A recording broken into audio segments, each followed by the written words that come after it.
Hello বন্ধুরা, good evening. আমি সুস্মিতা। আমার আরও একটি নতুন ব্লগে তোমাদের সবাইকে স্বাগত জানাই। কেমন আছো তোমরা সবাই?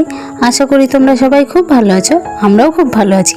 আর বন্ধুরা, তোমরা থাম্বনেল আর টাইটেল দেখে তো বুঝেই গেছো আজকে আমরা কোথায় যেতে চলেছি।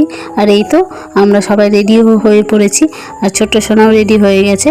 তো তোমাদেরকে এক ঝলক দেখিয়ে দিলাম। তো আরও একটুখানি রেডি হওয়ার পরেই আমরা বেরিয়ে পড়লাম। আর এই তো পৌঁছে গেছি এক্সপো মেলায়। তো দেখতে পাচ্ছ বন্ধুরা, গেটের সামনে টিকিট কাউন্টার আছে, তো সেখানে এখন টিকিট কাটা হলো। তো তারপরেই আমরা ভেতরে এন্ট্রি নিলাম। আর এই তো এখানে দেখতে পাচ্ছ এবার পাঁশকুড়ার চপ খাবো বলে এখানে দাঁড়িয়ে পড়লাম।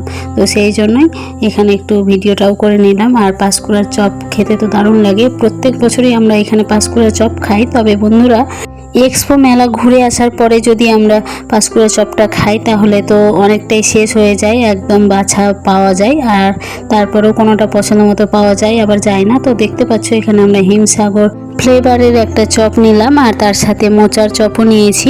তো সব চপই খেয়ে নিলাম। আর তারপরে দেখো এখন মেলার ভেতরে প্রবেশ করলাম। মেয়েরা তো অনেক কিছু কেনাকাটা করলো, সানগ্লাস নিয়েছে, ঘড়ি নিয়েছে। তো তোমাদেরকে একে একে সবই দেখাবো। আর এই তো লাস্ট পর্যায়ে চলে এসেছি বন্ধুরা। তো এখানে আমরা একটু কয়েকটা রাইডস দেখলাম, তবে মেয়ে প্রচণ্ড ভয় পাচ্ছিল, তাই জন্যই আর তুলিনি। তো তারপরে দেখো আমরা এখন মেলা ঘুরে বাড়ি ফেরার পথে চলেছি। আর এই তো বাড়ি এসে তোমাদেরকে দেখিয়ে দিচ্ছি বন্ধুরা, টেবিলের উপর সব কিছুই জিনিসপত্র এখন হাজির করে দিয়েছি বন্ধুরা। দেখতেই পাচ্ছ কতটা জিনিস কেনা হয়েছে, বেশ অনেক কটাই জিনিস নেওয়া হয়েছে। তাহলে আজকের মতো বিদায় নিচ্ছি, আবারও দেখাবো নতুন ভিডিওর সাথে। টাটা।